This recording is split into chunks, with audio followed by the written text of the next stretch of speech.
Another edition of This Day in Black Baseball History. And this is the March 11th, 2026 edition of this ongoing conversation about baseball. So I want to thank everybody for joining, and let me give you my preemptive information here. If you're listening and you like these broadcasts, by all means subscribe. It doesn't cost you a penny to subscribe. And how about this? If you really like it, not only subscribe, share it with someone. I'm trying to get my microphone set up here. And then how about this? Come back again. And we're trying to build this network. Also, if you like something you hear and you want to hear some more, I think I'm about 360 videos into this lives. And like my lives are different because I use the live, like I say, this is the like this one would be the March 11th, 2026 edition. But whenever I talk about something on that particular date, it gives me an opportunity to talk about many things. And so that is what I do. So don't be discouraged just because it said August the 5th or June the 2nd. Believe me, it's loaded with information that you would want to know, especially if you're interested in this topic too. A lot of people are, a lot of people would be if they just knew that some of the content was out here. So if you're joining me, what I'd like for you to do is just put in your city that you're joining me from. You have a question or anything, fire that out there, especially if it's something related to what I'm talking about. So I'm going to get started here because I'm trying to rein in and not go past 30 minutes, or actually not go past 20 minutes if I can handle it. So, all right, so let's go back. We're going to start at March 11th, 1909. And on that date, according to the Salt Lake Telegram, that's Salt Lake, Utah, Walter Hargrave, the latest addition to the 1909 Occidental baseball team of Salt Lake, Utah, arrived in the city this morning and will get in shape for the rest with the rest of the boys at once. Now, Hargrave was a star outfielder of the Durango, Colorado independent team in 1908. Man, I'm telling you, we had ball players all over America, and people don't realize that. So he's out there playing with Durango, Colorado, 1908. And he is said to be a find. Now, manager Ed Middleton stated that his team will be even stronger than last year. And it turns out that they were correct because they ended up being the state champions in 1909. Just imagine this, a black team was the state champions of Utah in 1909. Bet you didn't know that. Okay, but maybe you did. I don't know. If you've been reading my work, I recently released that in a book, The Negro Baseball Leagues of Photographic History, that came out in 1992. So that was my second book. So I'm pretty sure I've had people here who are probably listening to this broadcast. They're younger than some of my books. How about that? So anyway, you'd have to be a little bit over 30 years to be older than that. So if you're under 30 years old, believe me, I have books older than you. But when I released that information about the Occidental team, I have a great picture of that team with Jack Johnson coming through Utah.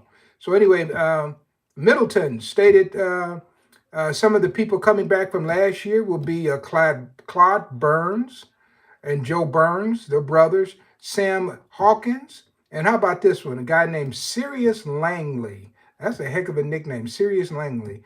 And the new man thus far, who signed up is Willie Lane of the Los Angeles team, a third baseman and a pitcher, and Duke White, a youngster who will replace the old first baseman, and that was Ad Langford.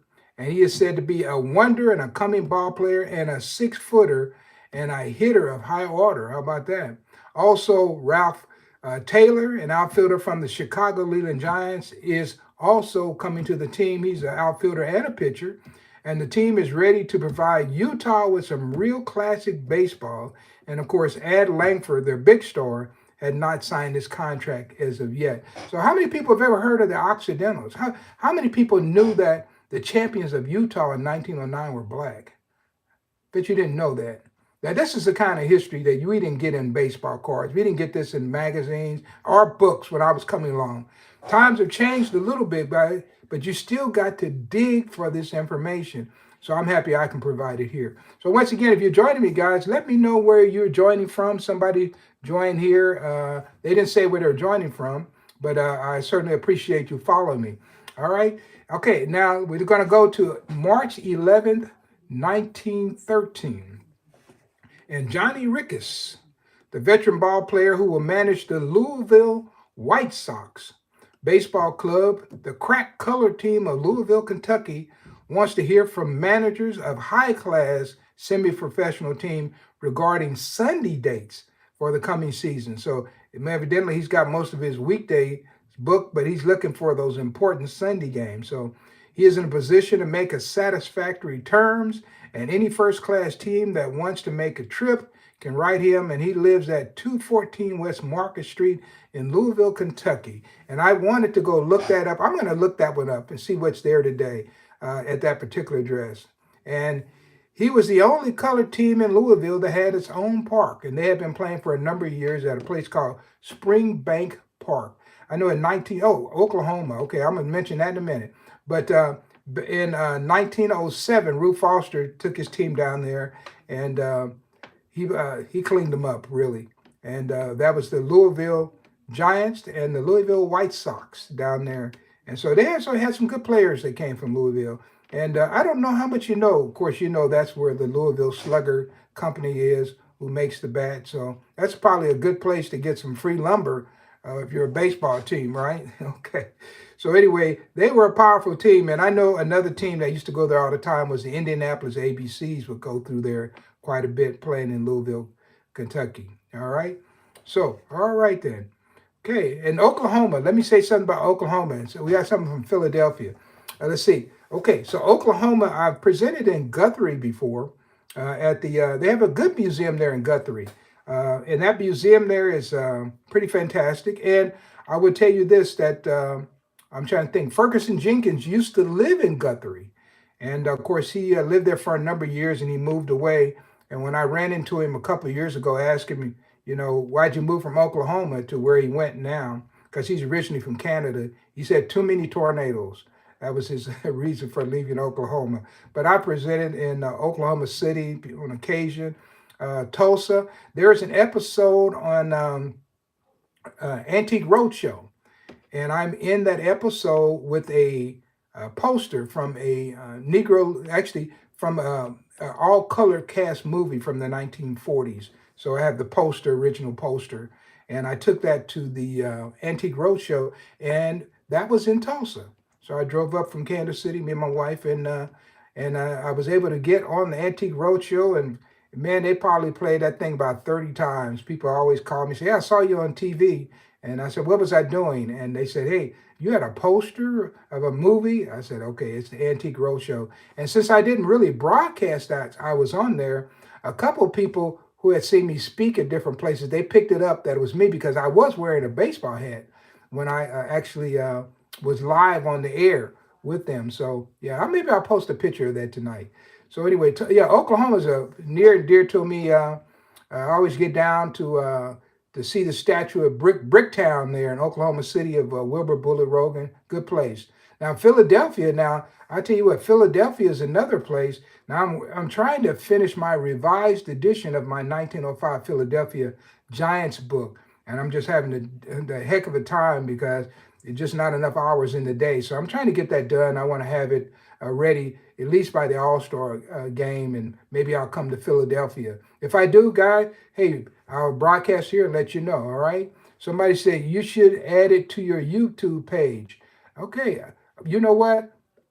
Let's see.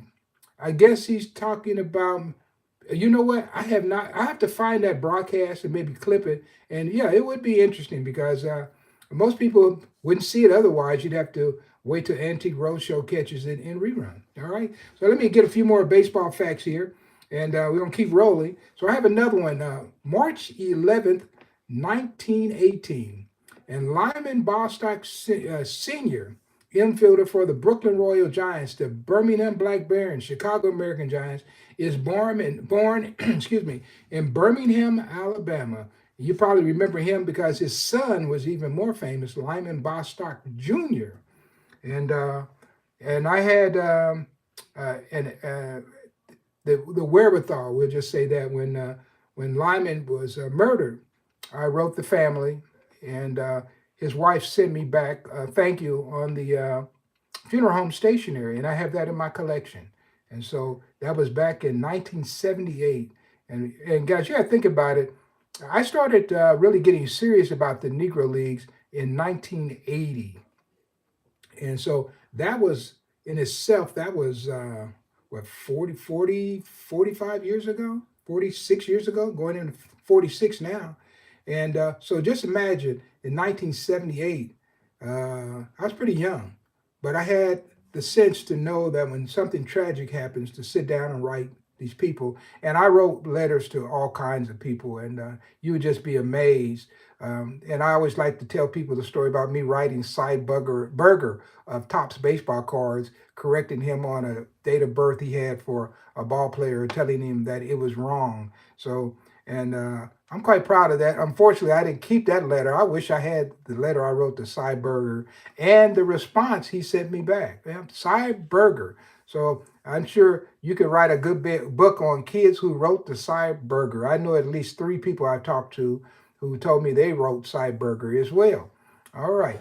So, yeah, that was Lyman Bostock. And, of course, Bostock, the dad, uh, he served from 1942 to 1946 in World War II. He was in the United States Army. And, we hear, well, first of all, when I was growing up, we heard a lot about the white players from the American National League who lost time. Even some of the black players like Willie Mays and people like that who went to the military and lost time.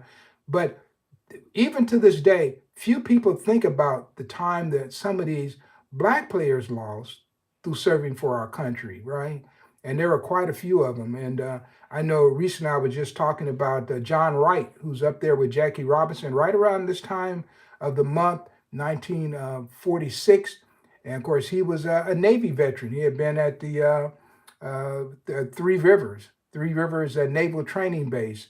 And he came from there, and then of course they went all over the world as members of the Navy, right? So it was a lot of people. Jackie Robinson, right? I can go on and on and on about the veterans that served, but Lyman Bostock is one. And then when he finished playing baseball, actually serving in the military, he spent another 28 years working for the post office. How about that?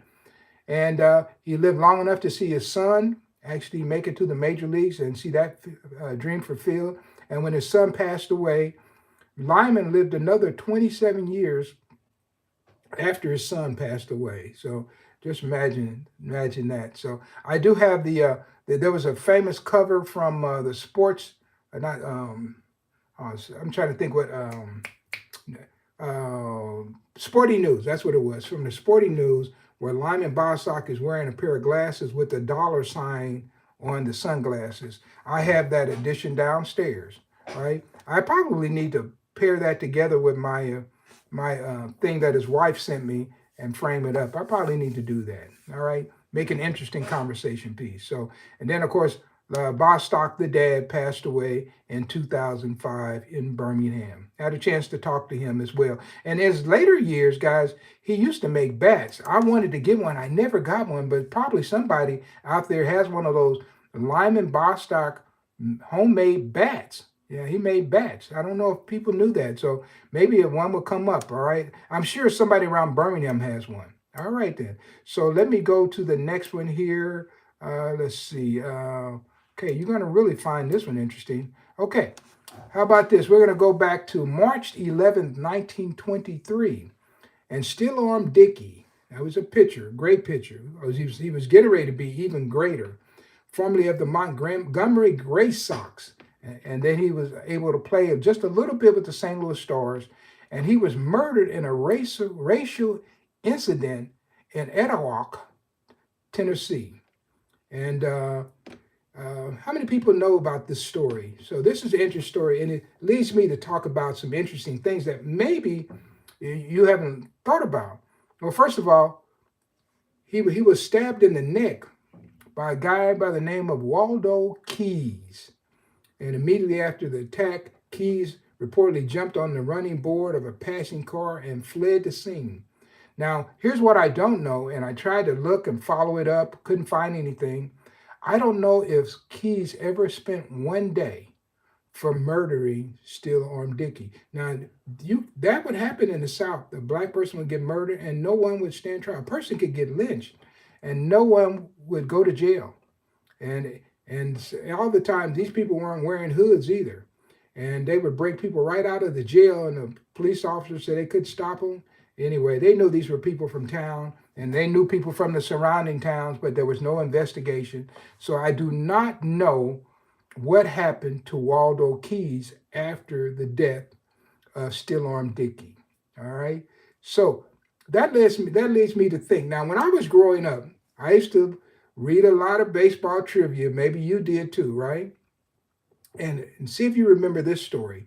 One of our trivia questions was, who shot Eddie Wakes?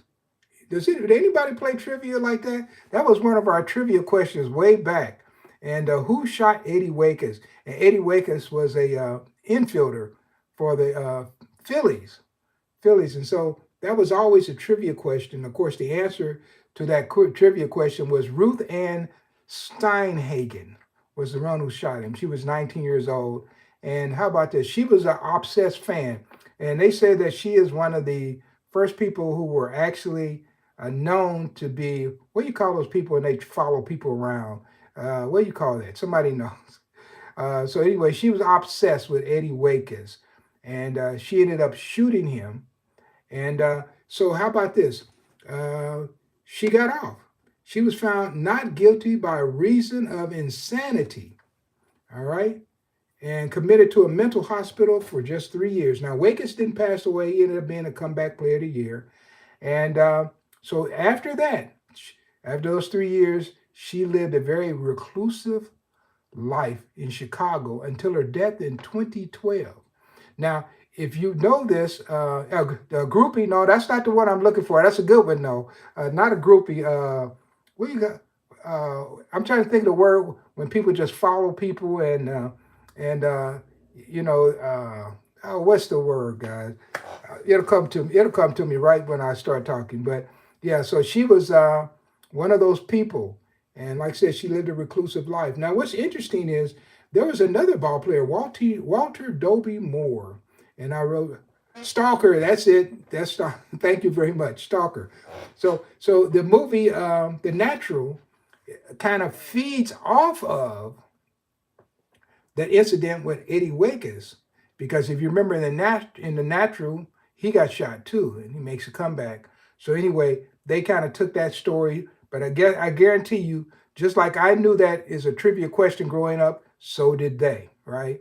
Okay, so that's a little bit. And see, now I was going to go somewhere else. Yes, Walter Doby Moore, he was shot in the leg by a lady, and it ended his career completely. And he was a shortstop for the Kansas City Monarchs, had been from 1920 to 1926. If that guy had to continue playing, he would have definitely been in the Hall of Fame. If Willie Wells is in the Hall of Fame as shortstop, Doby Moore would have been there too. He was just a sensational hitter, fielder, and everything. But his career was ended abruptly when he was shot in the leg by a lady. And I remember talking to Newt Allen and several of the players, because I wanted to know who did they ever see this lady again. And so Newt Allen told me that the last time he saw her, she was in Anthony, Kansas. So she left Kansas City and went to Anthony, Kansas. And if you read my book, Wilbur Bullet Rogan and the Kansas City Monarchs, I think that's the one I mentioned it in. But I try to follow stories to their end if I can. And of course, in the case of Waldo Keys, I need to go back and do a little research. All right, so that was Still Arm Dickie. Man, I tell you, still arm, when you have a still arm, boy, that means you can really throw that ball, right? All right, then. And speaking of throwing that ball, my next person is going to be an incident that's happened March 11, 1945. Doc Philip Ellis is born in Los Angeles, California. You probably remember Doc Ellis, right? And he had won 19 games in 1971 for the Pittsburgh Pirates and pitched a major league no-hitter. Yeah, real controversy. Everybody talks about that no-hitter and they give a lot of negativity around it. But a no-hitter, no matter how you did it, right? So he had a no-hitter. And so that was a player who was recruited and groomed by Chet Brewer, the former Negro League pitcher who went out to Los Angeles and organized the Chet Brewer's rookies and had a great high school age baseball team that had 8 or 9 guys that went to the major leagues. And even his bat boy is in the Hall of Fame, and his bat boy was Eddie Murray, right? So anyway, that was Chet Brewer. Now, here's something interesting about it. And Doc Ellis has a documentary. I don't know if you've seen it. It came out in 2014 called No No, right? Have you seen that documentary? It's really good. It's not what you expect. It has an interesting twist, and one of the more moving aspects of the documentary is Ellis's later life. So he struggled with a life of addiction for his entire career, but then he found sobriety, and he spent the final decades as a substance abuse counselor, helping prisoners and fellow athletes navigate through recovery. And when I watched that, it gave me a whole new point of view in looking at Doc Ellis. And because we always heard the same thing about Doc Ellis, and you know what it is, I don't have to mention it right here. But what you don't hear about is how many people he helped right up to the end of his life. So that's Doc Ellis. And he does have a foundation in case you ever want to donate money to a good cause that might help some people still. That's the Doc Ellis Foundation. And so the documentary, you can go out and look at it. You can probably pick it up off of, I think I watched it on Netflix or something like that, but it's called No No. And that's the documentary that came out in 2014. So just know that Doc Ellis was born on this date. All right. So let's go. I got one more, and then I'll answer any questions you might have. And thank you for letting me know there was a stalker, but I was struggling with that one. Right. A groupie, I guess a groupie's not as bad as a stalker, right? Okay. But anyway, March 11, 1995, Reginald Jefferson, Reggie, of the American League Seattle Mariners is granted free agency. And I don't know if you remember him in 1991, while he was a top prospect in the Cincinnati Reds organization, he contracted pneumonia. And a clerical error by the Reds front office accidentally designated him for an assignment instead of placing him on the disabled list so they could keep him. And it forced their team to trade their number one prospect to Cleveland. He was the number one prospect, got traded to Cleveland.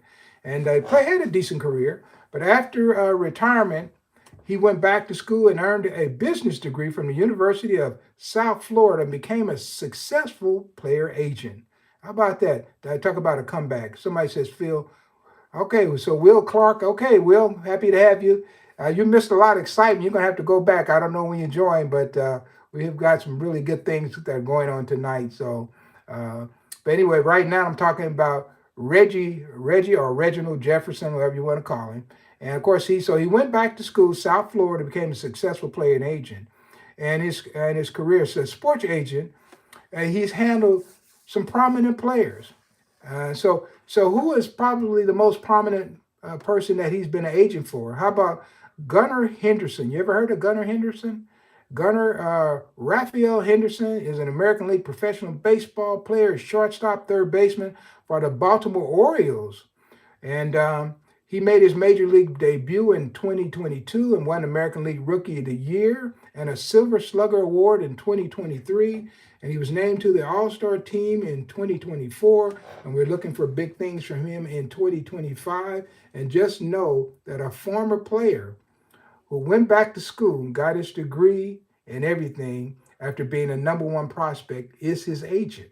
Yeah, so that's really working his baseball to the true fulfillment, right?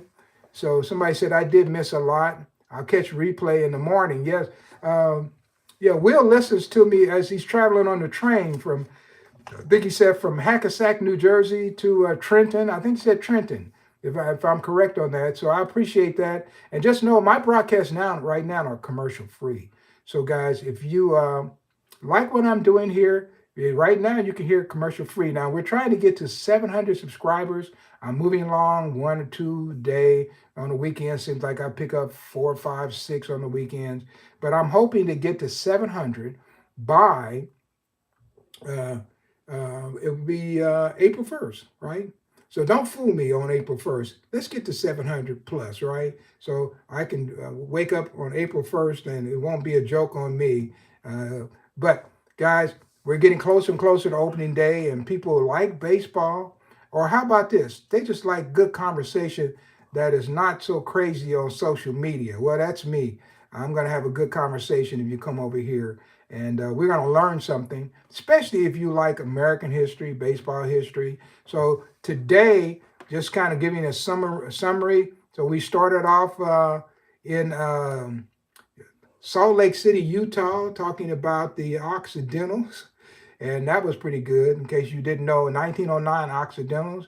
Then we jumped down to Louisville, Kentucky, talked about Johnny Ricketts and the Louisville White Sox there. And then we jumped down to Birmingham, Alabama, and talked about Lyman Bostock Sr., and then also spent some time talking about his son, Lyman Bostock Jr. Then we jumped over to Tennessee, and then we talked about Still Arm Dickey. Yeah.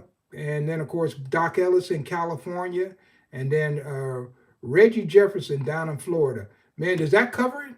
Does that cover it? Man, the only thing I didn't do today was go to Canada in my conversation, but maybe we'll do that tomorrow. So I just want to thank everybody for joining me this evening. Once again, feel free to share the broadcast if you like what's going on here. If you have someone that you know who really enjoys baseball, make sure they know about the broadcast. And then also, you can subscribe if you haven't done that.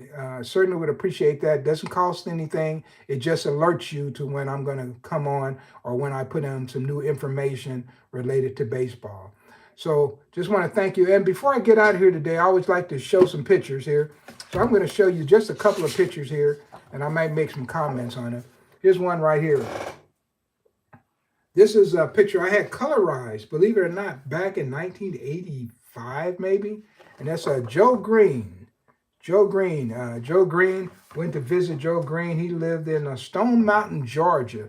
And I don't know if you've ever been to Stone Mountain. And then today I talked about ball players who were playing with the Occidentals and where they were coming from. And so I thought you might find this one interesting too. This is one of George Taylor. This is George Taylor here. This is an older picture. It's in a sleeve here, so it's probably glaring a little bit. George Taylor, he was a famous person, played with the Patriots, Giants.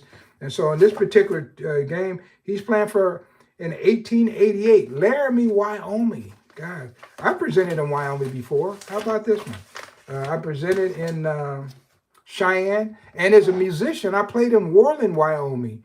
And we used to go up to Thermopolis there. They have the hot springs, and we take the whole band up there on our off day, and we would go to the Thermopolis and swim outdoors in February.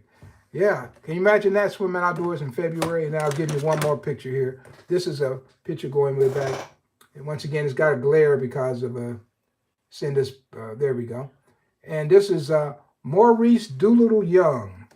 That's the brother of T.J. Young. And this is him when he was playing for the Tulsa Black Oilers of the Texas, Oklahoma, Louisiana League in 1930. So I always have lots of pictures and of course, different people that I met here. There's another one here. Probably know this guy too. You know him? Oil Can Boy? Oil Can Boy, yeah. So these are people that I met over the years. Some of them are autographed, some of them are not. Some of them I'm hoping to get autographed when I run into them, so I always keep lots of pictures. Yeah, somebody, you know, interesting thing, Pig is a Southern nickname. I don't know of any people up north who nickname their kids Pig, but I do know several people, especially my wife's family. When we go down to Mississippi, down around Batesville, I think she has a cousin nicknamed Pig, right? So, and the interesting thing, a lot of people nickname Pig, they're not very big. It's kind of almost like calling somebody slim and they're fat, or it's calling somebody shorty and they're tall, right? So look, I'm going to leave you one more story. You guys maybe asked for this one. I remember growing up, there was a girl who went to my church, and she had a large family. Maybe it might have been 12 kids in that family. And her nickname was Stinky in the house, right? So she come to church, and I would hear them talking to her, and they would call her Stinky. So I started calling her Stinky too, because that was her nickname. Now, we're kids in elementary school age. But by the time we got to middle school, she was like a year ahead of me. And so when I got there, I was in the 7th grade, she's in the 8th grade, and I'm walking down the hall and I run into Stinky. And she looks at me, she said, "Don't you ever call me Stinky at school." And so my rest of my life, I never said anything except hello and bye because I never knew her real name. I didn't know her real name. All I knew was Stinky, right? So I still don't know her real name. I need to call her sister because she's on my social media. Said, "What was your sister's real name?" I don't know her real name. That's all I knew was Stinky. So these nicknames have a way of sticking to you. And but you don't want some of those negative ones sticking to you, right? And black baseball, we had a lot of nicknames that stuck on the people, and most of them were not negative, but they definitely stuck. And some of them are more famous by their nicknames than their true names, all right? So you can probably think of a few like that. So anyway, I just want to thank everybody for joining me this evening. And this has been another edition of This Day in Black Baseball History. This has been the March 2026 edition of this ongoing conversation, guys. And we're just marching along, just having a wonderful time talking about baseball. And these are things about the Negro Leagues, guys, that you typically won't get anywhere else. And I always tell people that I don't have a job. I have a passion. And that passion has carried me through a lot of years, guys. And I do want to get one more thing because I want to close with this quote. And this is kind of the reason why I do history the way that I do it, okay? And it's a quote by Satchel Paige. And he was talking about, this quote came from after Frank Duncan had passed away. And Satchel says, "I don't like to remember with bitterness." He said, "I try to remember their greatness, for that's what they truly were." And that's the way I feel about these Negro League ball players. And this is why I've rolled up my sleeves for 40 some odd years and spent a majority of my life going out and talking to people and learning about this topic and writing about this topic. And now I'm sharing this information with you. But believe me, my best books are yet to come, right? And man, I'm telling you, well, wait a minute. I have one last picture. And this one's for you, Will. And I meant to show this one earlier. This one right here. If you can see that one. Let me see if I can get it closer there. Yeah. That is Kirk Roberts with his wife before they got married. He married a girl from Kansas City. And I knew her dad, and I talked to her. She's passed away now. But she met him in Kansas City. And her father was still living like in the 2000s. Of course, she was too. And so she was able to tell me the story of Kurt Roberts, how they passed away, changing a tire on the freeway out in California. And she had some wonderful stories, and she knew a lot of the same people I knew. And so anyway, those are the kind of pictures I picked up and memories that have served me well. So guys, I'm going to get out of here because I'm 33 minutes into it, and I don't want to just keep rambling on and on because I can pull out 1,000 pictures. I'll try to pull out just a few as we go day by day. So thank you very much for joining me, and I will talk to you real soon. And this has been another edition of This Day in Black Baseball History. Looking forward to see you again tomorrow. Have a nice day.